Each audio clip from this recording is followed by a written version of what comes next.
Hello, student. Welcome back to my YouTube channel, Smart Study Coach.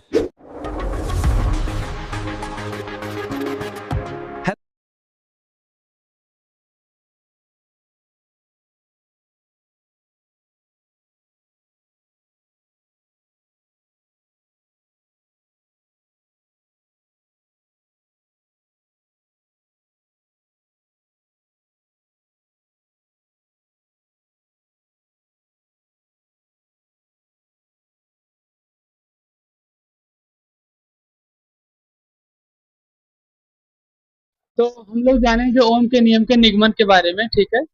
ओम का नियम जो है, निगमन जो होगा भी वो किससे होगा वो जानेंगे, अनुगमन वेग से। हम लोगों ने अनुगमन वेग को समझा था। ठीक है, क्या समझे थे? अनुगमन वेग के बारे में समझे थे। और अनुगमन वेग एक तरीके से श्रांति काल और इलेक्ट्रॉनों के अपवाह पे काम करता है। ठीक है, ये हम लोगों ने जाना था। अब देखिए, यहाँ कुछ फार्मूलों का प्रयोग करते हुए यहाँ एक नियतांक बनाया गया है नीचे। ठीक है, इसको भी हम लोग समझेंगे। तो सबसे पहले इस फार्मूले को जानेंगे। देखिए, सबसे पहले आपका प्रयोग किया गया अनुगमन वेग। क्या प्रयोग किया गया? बीडी किसको व्यक्त करता है? अनुगमन वेग को। ये स्मॉल ई क्या व्यक्त करता है? इलेक्ट्रॉन की, हाँ, इलेक्ट्रॉन को व्यक्त करता है। ठीक है, इलेक्ट्रॉन को व्यक्त करता है। ये क्या व्यक्त करता है? विद्युत क्षेत्र की तीव्रता को। ये क्या व्यक्त करता है? इलेक्ट्रॉन का मास। और साथ साथ टो क्या व्यक्त करता है? श्रांति काल को। ठीक, हमने कल एक फार्मूला पढ़ा था, आप लोगों को याद हो, E equal to B upon L, जिसमें विद्युत क्षेत्र की तीव्रता और साथ साथ एक वॉल्यूम दिया गया था, उसका एक क्या दिया गया था? दूरी दी गई थी, जिसपे अभी हम लोगों ने सवाल भी लगाया था, जिसमें आपको बताया गया था कि यल 1.0 मीटर की दूरी की ओर लिया गया है। ठीक है, इस क्षेत्रफल के रूप में। तो अब ई की वैल्यू को उठाकर हम लोग इस पे रखेंगे। ठीक है, तो ई की जो वैल्यू है वो कितनी है? बी अपान एल है। तो बी अपान एल को यहाँ रखा गया, ई अपान एम के रूप में, बी अपान एल इंटू टू हो गया हमारा यहाँ पे। ठीक है, फिर उसके बाद हमने आई का प्रयोग किया। ठीक है, आई का हमने फार्मूला को लिखा, अगर याद हो आप लोगों को। तो आई इक्वल टू हमने क्या लिखा था? ए एन ई बी डी के रूप में, जिसमें आपको बताया गया था ए क्या है? ये परिच्छेद का क्षेत्रफल है। एन क्या है? संख्या है। और ई क्या है? और बीडी क्या है? अनुगमन वेग। ठीक है, ये चीज होगा। अब क्या किया गया है, इन दोनों फार्मूलों में से ये देखा गया है क्या क्या चीजें कॉमन है और क्या क्या चीजें को बाहर निकालनी है। ठीक है, तो यहाँ ए एन ई रखा गया, ए एन ई के रूप में। बीडी की वैल्यू को उठाकर यहाँ रख दिया गया। देखिए, ये जो पूरी बीडी की वैल्यू थी अनुगमन वेग की, वो यहाँ से आप देख सकते हैं क्या था? ई बी अपान एम एल इंटू टू, वही उठा के यहाँ पे रखा गया है। ठीक है, कोई समस्या? अब उसके बाद फिर आगे क्या किया गया है? ए एन ई बी ये लिखा गया, इसको अंदर एंट्री कराया गया। जब ये अंदर एंट्री किया तो ई का ई से मल्टीप्लाई हुआ, ई स्क्वायर हो गया। तो आपका होगा एमएल। और बी को क्या कर दिया गया? इस बी को बाहर निकाल दिया गया है। ये बाहर निकालने का कारण क्या है? क्योंकि आगे चल के हमें बनाना है ओम का नियम। क्या बनाना है? ओम का नियम बनाना है। तो ये हमारा हो गया बी अपान आई। ठीक है, बी अपान क्या हो गया? आई हो गया, equal to ML upon A N E square into two हो गया। ठीक है, क्या हो गया? बी अपान आई के रूप में। और M L A N E square into two होगा। इसमें चीजें आप जान ले क्या है? यम है इलेक्ट्रॉन का मास, यल है परिच्छेद की जो लंबाई दी गई है, ए है आपका परिच्छेद का क्षेत्रफल, एन है इलेक्ट्रॉनों की संख्या, ई है इलेक्ट्रॉन, और टो है आपका श्रांति काल। बराबर क्या हो गया? आर नियतांक। और यहाँ से बी अपान आई। अब ध्यान रखिएगा, जब कभी भी अभी आगे चल के जो ओम के नियम का प्रयोग करेंगे, तो वहां आर की जो वैल्यू होगी, आर की क्या होगी? वैल्यू होगी, वहां पर आपको ये सारी वैल्यू दी जाएगी। फार्मूले में आपको, मतलब जैसे सवाल दिया जाए आपको, तो कुछ चीजें आपको दी जाएंगी कि यम क्या है, यल क्या है, यन क्या है, ई क्या है, सब चीजें आपको दी जाएंगी। ठीक है, और उसी के अनुसार इसका आपको क्या निकालना रहेगा? प्रतिरोध निकालना रहेगा। ध्यान रखिएगा इसको। ठीक है, क्योंकि ये आर की पूरी वैल्यू कितनी है? M L upon A N E square two. और फिर आगे B equal to R I के रूप में फार्मूला बन के आ गया। देखिए कितना छोटा फार्मूला है। और यहाँ आर की वैल्यू कितनी है आप जानते हैं ना? M L A N E square two. ध्यान रखिएगा इसको। यानी ओम के नियम का निगमन किया था हम लोगों ने कल। ठीक, चलिए आज हेडिंग डालिए, लिखिए ओम के नियम की सीमाएं। लिखिए,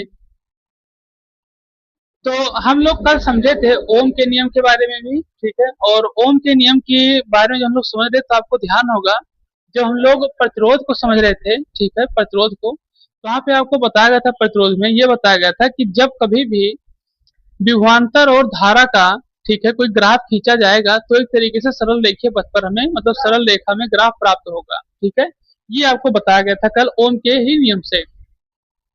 तो यानी ये बताया गया था कि जब विभवांतर, ठीक है, और हाँ, एक चीज ध्यान है, उसमें एक एंगल भी बना था थीटा के रूप में, जो कि टेन थीटा के रूप में आपको बताया गया था, B tan theta equal to B upon I के रूप में, ठीक है, जिसमें बताया गया था कि विभवांतर जो होगा वो धारा के ही सापेक्ष या तो अनुपात में या तो भिन्न के प्रकार से क्या करेगा, कार्य करेगा, ठीक।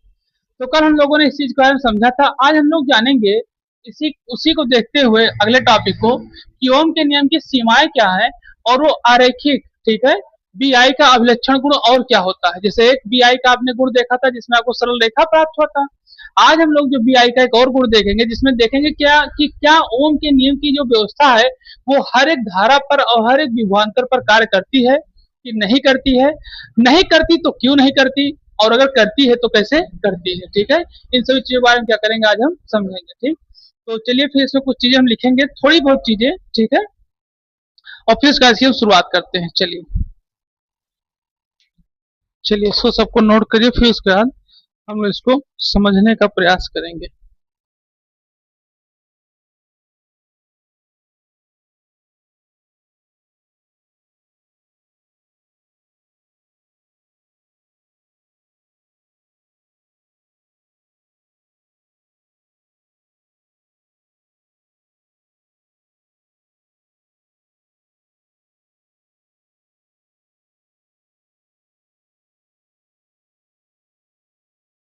अब यहाँ सबसे पहले आपको बताया गया ओम के नियम की सीमाओं के बारे में, ठीक है। और ये जो आपका परिपथ बना हुआ है, एक तरीके से जो ग्राफ बनाया गया है, ये आपको दिया गया है बी आई के रूप में, ठीक है। कल हम लोगों ने जो ग्राफ पढ़ा था उसमें आपको बी आई के रूप में जब बताया गया था, तो उसमें हमें सरल रेखीय परिपथ प्राप्त हुआ था, मतलब सरल रेखा हमें प्राप्त हुई थी जब हम लोगों ने ग्राफ बनाया था किसके, बी और आई के बीच में, यानी कि विभवांतर और धारा के बीच में। पहले बतिया लो तो फिर शुरू करें, कोई समस्या रहेगी दे दो, पूरी हो जाए, शुरू करें। चलिए देखिए, सबसे पहले इसमें बताया कि प्रत्येक विद्युत परिपथ में ओम के नियम का पालन नहीं होता। उसके बाद फिर क्या होता है कि धातु के बने तार, कल ही हमने आपको बताया था कि धातु से कहीं ना कहीं बहुत बड़ा प्रभाव आप उस पर पड़ता है ओम के नियम पर, कल हमने इसको आपको बताया था, इसके बारे में काफी लंबी चर्चा हुई थी, ठीक है। तो धातु के बने तारों में विद्युत धारा के मान के लिए ही ओम का नियम क्या करता है, पालन करता है, और उच्च विद्युत धारा के लिए, किसके लिए, उच्च विद्युत धारा के लिए कार्य नहीं करता, ठीक, ओम का नियम। ये आपको बताया गया है, अब इसको हम अच्छी तरीके से समझेंगे। देखिए, बताया था कि प्रत्येक विद्युत परिपथ में ओम का नियम पालन नहीं करता, कैसे नहीं करता उसको हम लोग समझेंगे। देखिए, जब विद्युत परिपथ का प्रयोग किया जाता है, किसी भी विद्युत परिपथ का, तो अगर उसमें विभवांतर की मात्रा बढ़ती चली जाए, मान लीजिए, ठीक है, मान लीजिए विभवांतर आपको बता दिया गया, आप इसको कैसे समझ सकते हैं, छोटे से उदाहरण से समझिए। देखिए, आपने देखा होगा आपकी एक टार्च आती है, ठीक है, आपने घरों में उसका प्रयोग किया होगा। पहले जो टार्च आती थी उसमें पीले बल्ब लगते थे, ठीक है, पीले बल्ब लगते थे, उसके आगे छोटे सा फिलामेंट लगा रहता था, ठीक है, आप लोग को ध्यान होगा। और उसमें बड़े बड़े मोटे सेल लगते थे, जैसे एवररेडी, निप्पो, इन सब चीजों का सेल लगता था, मोटा मोटा रहता था सेल, मतलब पतले नहीं, 1.5 वोल्ट के सेल नहीं रहते थे, ठीक है, वो 2.5 और 3-3 वोल्ट के सेल आते थे, मोटे रहते थे। आपने देखा होगा बड़े बड़े सेल जो आज के समय में रेडियो में लगता है, ठीक है। हाँ, ये सब चीजें, हाँ, ये सब नाम से सेल आते थे, ठीक। तो वो जब सेल आते थे तो वो, उसमें अगर धारा को देखी जाए तो आप इस देखिए कि जो उसमें बल्ब बल्ब का प्रयोग किया था, पीले बल्ब का प्रयोग, उसमें आप देखेंगे छोटा सा फिलामेंट लगा रहता था, ठीक। वो उसी तरीके से जैसे आपके बड़े बल्ब में, जो सूर्या का या किसी भी कंपनी का जो आता था, उसमें बड़े बल्ब में, ठीक है, क्या किया जाता था, जो 100 वाट का आता था उसमें भी फिलामेंट लगे रहते थे, ठीक है। वो कौन सी धातु का रहता था आप लोग जानते ही होंगे। अब समझिए, तो टार्च के बल्ब में क्या होता था, समस्या आप समझिए। जैसे मान लीजिए कि आपने सेल लगाया, तीन तीन तीन तीन वोल्ट के 3 सेल लगाए, तो कितना हो गया, 9 वोल्ट, ठीक है। उसमें जो छोटा सा बल्ब लगता था उसके फिलामेंट को अगर देखा जाए तो उसमें लिखा रहता है उस बल्ब में कि इसकी क्षमता 6 वोल्ट से लेकर के 9 वोल्ट तक की है, ठीक है, 6 वोल्ट से लेकर के 9 वोल्ट तक की है। एक चीज और आप ध्यान दीजिएगा, जो ये टार्च का प्रयोग किए होंगे तो इसके फ्यूज होने की संभावना जानते हो कब होती थी, इसकी फ्यूज होने की संभावना तब होती थी बल्ब की जब नया सेल लगता था। आप समझिए कैसे, देखिए, जैसे नया सेल लगा, बल्ब पुराना है तो उसके फिलामेंट लगातार जलते जलते उसके कुछ क्षरण होता रहता है, जैसे लगातार जलता रहेगा तो उसका, जैसे आप कैसे, आपको समझिए, जैसे भी आप नया एलईडी बल्ब लाएंगे तो जैसे आप उसको जलाएंगे जैसे बहुत तेजी के साथ रोशनी, चटक मदरी तरीके से बहुत चमक के साथ रोशनी आएगी, और 1 हफ्ते बाद 2 हफ्ते बाद उसकी रोशनी क्या लगेगी, डिम होने लगेगी। तो जैसे हम बताया कि 6 वोल्ट से 9 वोल्ट की व्यवस्था बनी। अब जैसे आपने नया सेल लगाया यहाँ पर, ठीक है, तो ये धीरे धीरे जैसे 3 सेल आपने यहाँ पे 3-3 वोल्ट के लगाए, तीन बोल्ट के आपने 3 सेल लगाए। अब जैसे आपने तीनों सेल का प्रयोग किया और ये बल्ब जो आपका पहले से लगा हुआ है, मान लीजिए बस हाँ चलो ये बल्ब है, ये आपका छोटा सा बल्ब है, ठीक। अब ये जैसे बल्ब, इसमें आपका पुराना हो गया बल्ब, ठीक, लिख दे बल्ब, ठीक, ये आपका पुराना बल्ब हो गया। अब जब बल्ब धीरे धीरे जल रहा है तो धीरे उसका क्षरण हो रहा है। अभी हमने एलईडी का एग्जांपल लेके आपको बताया कि अब नया एलईडी लाएंगे तो धीरे उसका क्षरण होगा तो लाइट कम हो जाएगी, यानी कि ल्यूमिनस जो है उसकी, जो कि यहाँ 1000 या 10,000 के रूप में ल्यूमिनस दी जाती है, आप लोग ल्यूमिनस जानते होंगे क्या होता है। तो यहाँ हम लोग बात कर रहे थे कि इसके बारे में, टार्च के बल्ब के बारे में, ठीक है। क्या बताया जाता है यहाँ पर, हमने यहाँ बताया था कि अगर मान लीजिए 3-3 वोल्ट की 3 बैटरियां लगाई गई हैं, ठीक है, और 6 से 9 वोल्ट की ऊर्जा को क्या कर सकता है, ग्रहण कर सकता है। तो धीरे धीरे टार्च का क्या होता रहेगा, क्षरण होता रहेगा। और जब ये वोल्टेज ज्यादा हो गया, मान लीजिए क्षरण होता गया, तो उससे ऊर्जा कम चाहिए किसको, बल्ब को। लेकिन अगर मान लीजिए ये लगातार बढ़ता जा रहा है, जैसे आपने नई बैटरी लाई तो उसमें नई बैटरी जब लगेगी तो उसकी तो वोल्ट 3 ही वोल्ट रहेगी। तो यहाँ बताया कि जैसे विद्युत धारा बढ़ेगी तैसे ओम का नियम काम करना बंद कर देगा। तो ये जैसा क्षण हो जाएगा तो ये बल्ब तुरंत क्या हो जाएगा, फ्यूज हो जाएगा। तो इस तरीके से इसका क्या हो जाएगा, जब विभवांतर बढ़ जाएगा और मतलब धारा एक तरीके से विभवांतर से बढ़ता जाएगा, तो जो एक तरीके से प्रतिरोध का प्रयोग किया गया टार्च के बल्ब का, तो ये तुरंत ग्राफ नीचे गिर जाएगा। ये ग्राफ यही बता रहा है कि अगर विभवांतर एक तरीके से क्या होता जाएगा, बढ़ता जाएगा, तो धारा भी अपने आप बढ़ेगी और धीरे धीरे क्या हो जाएगा, जो उस पर प्रतिरोध लगा जाएगा वो क्या हो जाएगा, नीचे गिर जाएगा, यानी कि वो फ्यूज हो जाएगा तुरंत बल्ब। तो ये चीज में क्या किया गया है, बताया जा रहा है।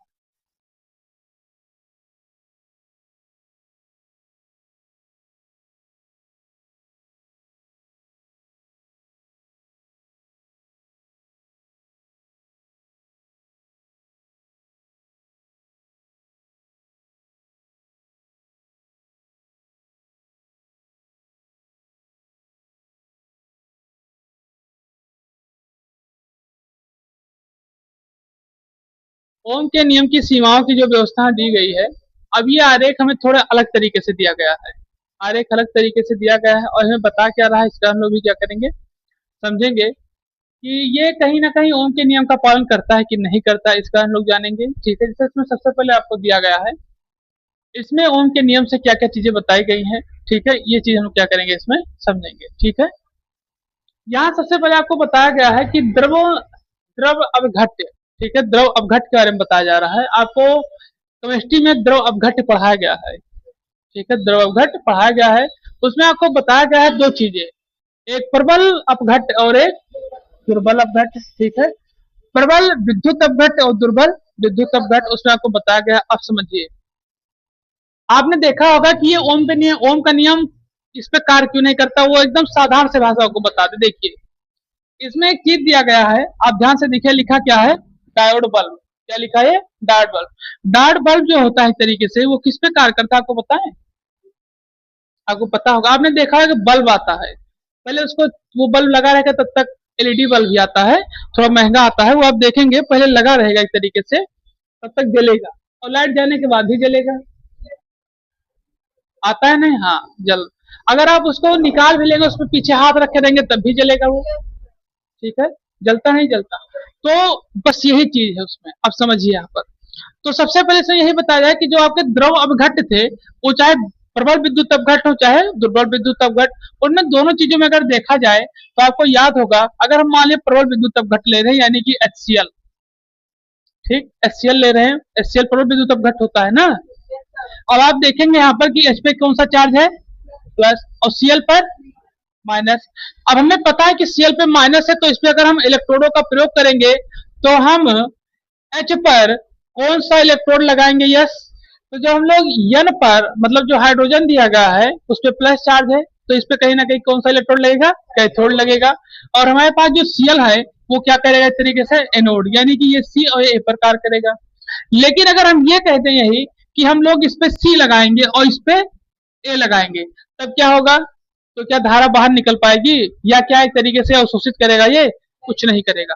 तो बस समझिए, जब आप कभी भी बिजली के तार को जोड़ते हैं, तो अब आप देखे होंगे कि जो एसी का तार होता है, ठीक है, जब उसको जोड़ते हैं तो आप चाहे प्लस को प्लस में जोड़े, आपको पता ही नहीं रहता कौन प्लस है कौन माइनस, गलत तो नहीं कह रहे हैं, यही नहीं पता आपको कौन सा प्लस है कौन सा माइनस, बस ये जानते हैं वो पीला है वो लाल है, और अगर आप लाल काला लेकर चले गए हैं तो लाल को लाल में जोड़ देंगे, काले को पीले में जोड़ देंगे, तब भी धारा प्रवाहित हो जाएगी। होगी नहीं होगी? या मान लीजिए आपका एक तार, एक वायर जो है आपका, मान लीजिए काला और नीला है, और दूसरा तार जो है आपका वो एक तरीके से लाल और पीला है, आप किसी में किसी को जोड़ देंगे, धारा प्रवाहित होने लगेगी।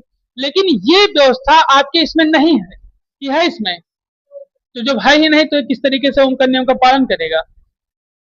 समझ में आ गया होगा आप लोगों को, जहां तक हमें लग रहा है। तो जब ये पता चल रहा है कि सिर्फ ये जब प्लस होगा तो कैथोड को ही अपने तरफ खींचेगा, और जब ये माइनस है तो सिर्फ एनोड को अपने तरफ खींचेगा, तो यानी ये फिक्स है, ये उसी तार को खींचेगा जिसमें इसके क्या होंगे, विपरीत क्रम में आवेश होंगे।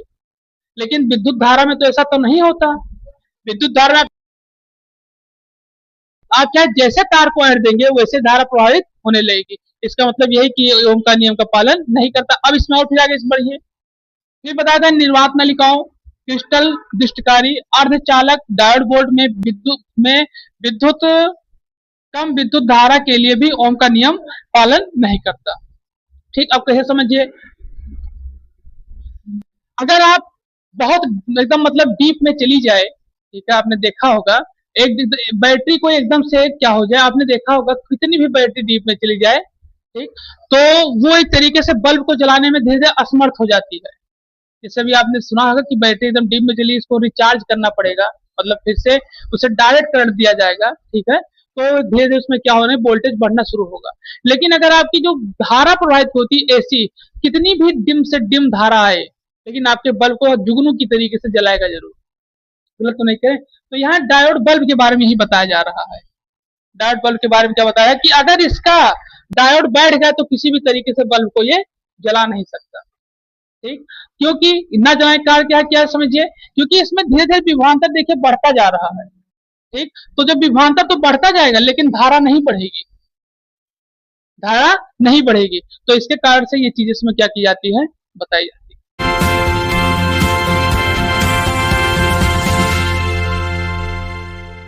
चैनल को लाइक करें, शेयर करें, सब्सक्राइब करें, कमेंट करें और फॉलो करें।